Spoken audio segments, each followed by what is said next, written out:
Hello everyone, GoFan77 here to show off a few features of the Star Wars Interregnum mod that screenshots really just couldn't do justice to, or even capture at all really.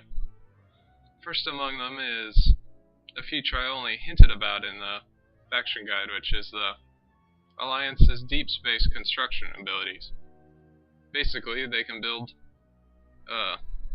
a few of their buildings in uncolonizable gravity wells. Transport ready. To do this, you're going to need your colony frigate, the Gallifrey Transport, and you'll be able to research this build construction base ability. Basically, it's just sort of a control building that will dictate, or that you'll use to actually construct more useful buildings. Orbital So we're going to command go click available. on that now. As you can see, you have 4 different buildings you can construct. We have the XQ platform, which is a hangar defense. The repair base, which, yes, repairs your units.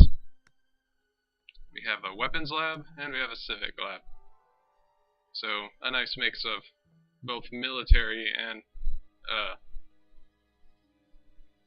civic buildings that you can use to obviously free up space at your other planets, or to better fortify important choke points that you can't colonize, such as this wormhole here. Now, these buildings do have a cost. They're slightly more expensive than building them at a normal planet, since you don't have the same infrastructure for orbital construction, but I'm going to go ahead and build an XQ platform here. There'll be a bit of a delay, and I'll probably increase it, but for testing purposes it's like 10 seconds now. I'll probably set it to their normal build time.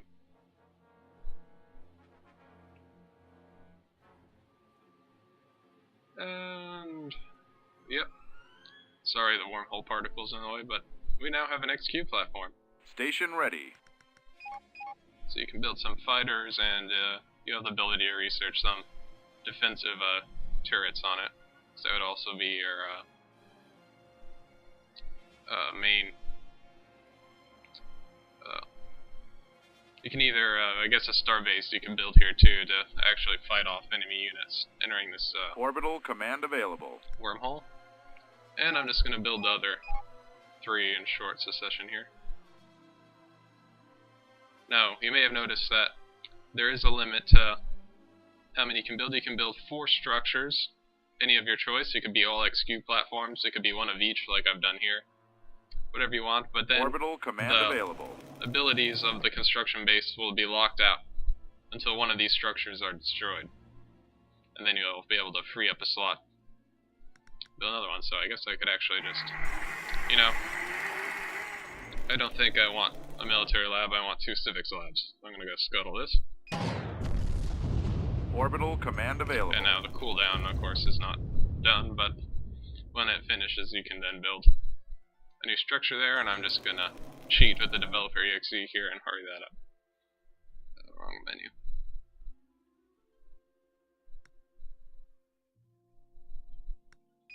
So now I have 2 civic labs. Or will have. And I'm locked out again because I'm back up to 4. Now these, I should say construction base. Oh well, I have to fix that.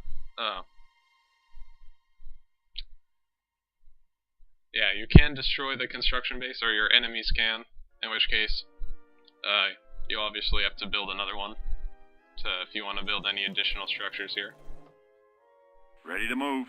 And it is free to build the initial construction base because it's really just to give you more ability slots, because the Where do you colony want frigate it? didn't have room.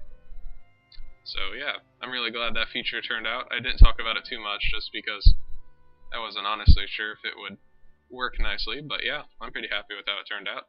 So it really lets the rebels use a lot more space that's largely useless to other factions. It makes them much harder to pin down and take them out. Let's see, beyond that, oh yeah, I show a few screenshots of the day of the ion cannon, but I think a live demonstration will work much better. For those of you who aren't familiar how planetary weapons work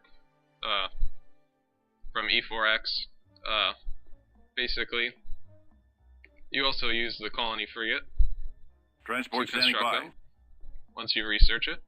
And then after a few minutes, you'll notice this flashing ion cannon particle on top of any planet with them equipped, which lets you know that the ion cannon is ready, and it will fire at any capital ships that get too close to it and disable them for several seconds. They'll just be literally floating dead in space, unable to do much of anything besides repair their own hull. So, I'll spawn a Star Destroyer real quick.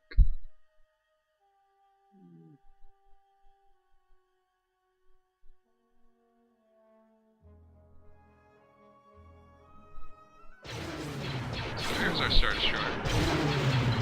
And every few, it's like 10-20 seconds, the planet's, oh, there we go. Checks to see if there's enemy unit, and it will fire ion cannon blast. And now it's stuck in space. Floating dead. Abilities disabled, weapons disabled, engines disabled.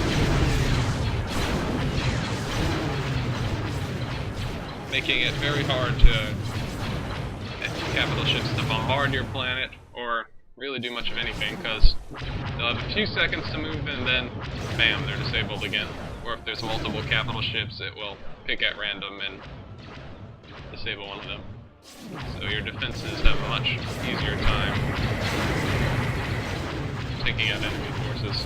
Cruiser standing by.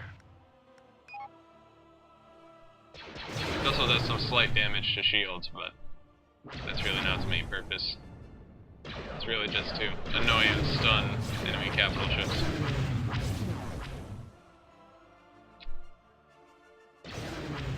And I'll let it fire one more time, and I'll kill it off.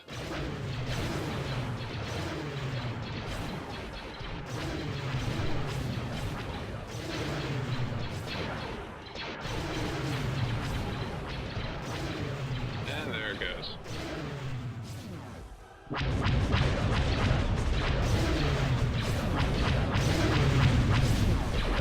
Goodbye, Mr. Starshore. You served your job. So yeah, I'm also glad how that turned out. I might change the ion cannon particle effects a little bit.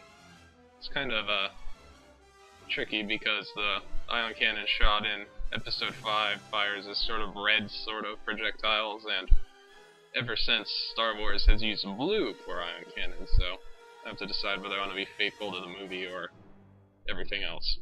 But anyway, so for the next set, I'm going to have to switch over to the Empire, but first, I'm going to use the Rebels' super weapon, the Insurrection Center. The icons aren't quite done for it yet, but basically it'll spawn it'll incite a enemy planet to rebellion, and spawning you some free ships you can use to attack an enemy world.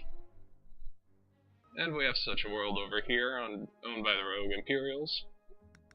So I'm going to tell it to fire. But I'm not actually going to stay the Rebels, I'm going to switch over to the Empire. Annoying warnings, because I'm in the developer. Sorry about that. Probably should have disabled them before recording this. Alright, now I said that the gameplay-wise, the Empire hasn't really changed much at all, but they have gotten some substantial audio and visual improvements. One of them you're about to hear. In a few seconds. If I did this right. Yep. Finally tracked down the good old Imperial alarm effect, so whenever anything particularly bad happens, such as super weapons firing or enemy Titans being finished, you'll get that nice alarm there. Also, I showed some screenshots of these, but the Venator and Acclamator models have gotten updated, thanks to Max, better known for his work on Star Trek Armada 3. Very happy how they turned out. Oh, what else? Let's see. You may have noticed we have a few more faction icons, so there should be over 10 now, so you could have only Star Wars factions. You won't have to use any vanilla icons. Then I'm going to instant build. Alright. Get Darth Vader out here for the Galactic Empire. Only has some nice new effects. Join me, and together we can rule the galaxy. Yeah, if you didn't realize, that is James Earl Jones himself. I replaced all of Darth Vader's dialogue with actual quotes from the movie. Several of you gave me some very useful resources when I mentioned that I was running out of Star Wars voiceovers, and I'm really happy how this one turned out. Don't be too proud of this technological terror. Because it's just so much awesome hearing the real voice of Darth Vader while you're using him to destroy your enemies. Don't fail me again. Of course, other side of that is also for Galactic Empire players only. Gunship reporting. Vader will now get mad at you if you fail him in various ways, such as losing a capital ship. Oh, that's not... wrong menu. Kill it. One of our capital ships has been I guess I haven't done that yet, but if, like if I were to lose my homeworld here, I think...